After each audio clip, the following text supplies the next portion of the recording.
Bonjour à tous, chers publics et honorables membres du jury. Mon discours traitera de cette hypothèse. Et si, en 1914, l'Allemagne avait gagné la première bataille de la Marne?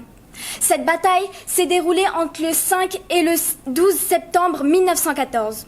Elle a opposé les forces allemandes aux forces françaises. L'armée française s'est engagée totalement, corps et âme, dans cette victoire appelée le miracle de la Marne.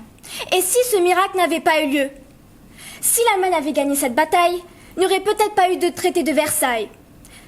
Pas eu de sentiment de vengeance ni d'humiliation du côté des Allemands. Pas d'idéologie fasciste nazie, ni la Shoah. On peut imaginer, au travers de l'histoire contrefactuelle, plein d'autres issues possibles. Alors, imaginons cette revisite de l'histoire sous un autre angle, au travers d'une lettre d'un soldat français écrite pour sa femme. Ma chère et tendre, le grand malheur de la Marne. Suite à ce titre peu joyeux, tu comprendras peut-être ce qui se passe sur le front. Les Allemands ont malheureusement gagné. Des poteaux de frontières allemands ont été déposés le long de la route.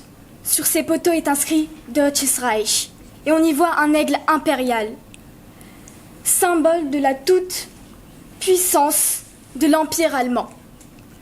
Je me suis battue dans ces combats acharnés et ensanglantés dans l'espoir de gagner.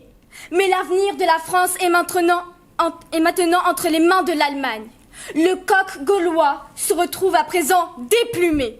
Si cette lettre est parvenue, prends soin des enfants.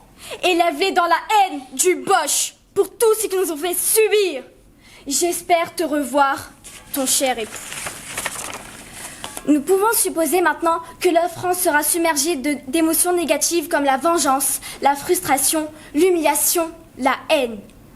Plus tard, la France accueillera peut-être un antisémite. On peut supposer que c'est l'auteur de la lettre. Il deviendra alors despote et imposera sa doctrine au peuple français.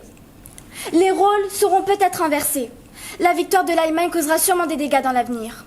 Et malheureusement, l'histoire se répétera. Regardez ce qui se passe aux portes de l'Union européenne, en Ukraine. Une guerre qui fait beaucoup de bruit et de morts a éclaté avec leurs voisins russes. Tout cela sur fond de haine. La paix n'est que temporaire.